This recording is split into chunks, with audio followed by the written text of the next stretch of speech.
دے سکتا ہوں، تو انشاءاللہ تعالی۔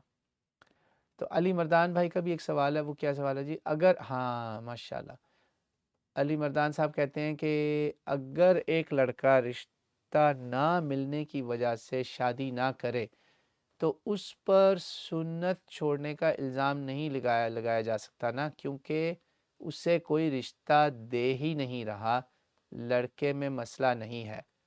جی بالکل، میں ابھی کل ایک دوست کو ملا ہوں، پرسوں 2 دن 3 دن پہلے جمعے پر ملا، اور اس سے میں نے کہا میں تمہیں اس ویکینڈ پہ کوشش کروں گا، اگر میری طبیعت ٹھیک ہوئی تو میں ٹائم دوں، ابھی تک میں اسے دوبارہ نہیں مل سکا۔ شام سے ہے وہ، بیچارے کے والد صاحب اور والدہ دونوں فوت ہو چکے ہیں، پی ایچ ڈی کر رہا ہے، اور اس وقت اس کی عمر 40 کے قریب ہوگی، اور اس کو اچھا رشتہ نہیں مل رہا۔ اندازہ کریں، انتہائی پڑھا لکھا آدمی، یعنی سال 2 میں وہ بندہ کسی یونیورسٹی میں ڈاکٹر ہوگا، پروفیسر ڈاکٹر ہوگا، امریکہ کی یونیورسٹی میں، مگر اس کو رشتہ نہیں مل رہا۔ تو اب اس کو کوئی کیسے کہہ سکتا کہ تم نے سنت چھوڑی؟ یہی بات لوگ بیچارے ابن تیمیہ کے اوپر بھی کرتے ہیں، ابن تیمیہ کے اوپر بہت چھری چلاتے ہیں نا لوگ، اس نے تو شادی نہیں کی، اس کا تو اسلام ہی نہیں پورا۔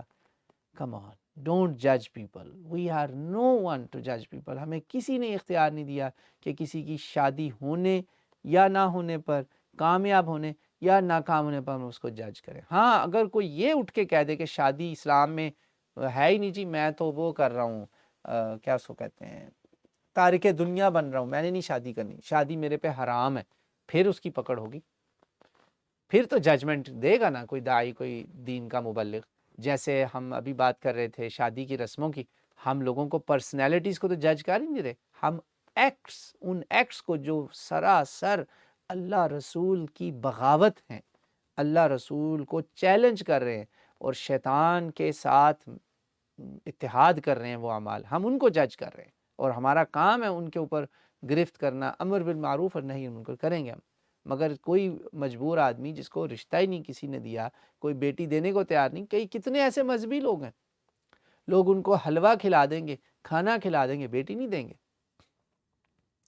بہت پرابلم ہو چکا ہے۔ میرا خیال ہے کہ اگر میں صرف وہ کر رہا ہوتا، یعنی صرف مسجد کے ساتھ کسی جگہ امامت میں اٹیچ ہوتا تو شاید مجھے بھی کوئی رشتہ نہ دیتا، میرے ساتھ بھی شاید یہی ہوتا، واللہ اعلم، مجھے نہیں پتا، میں اس آزمائش سے نہیں گزرا، مگر بہت سارے امام مسجد گزرے ہیں ان آزمائشوں سے، تو اللہ رحم فرمائے۔ ٹھیک ہے جی، اور وعلیکم السلام ورحمۃ اللہ، خادم بھائی بڑے عرصے بعد آپ نے دیدار کروایا۔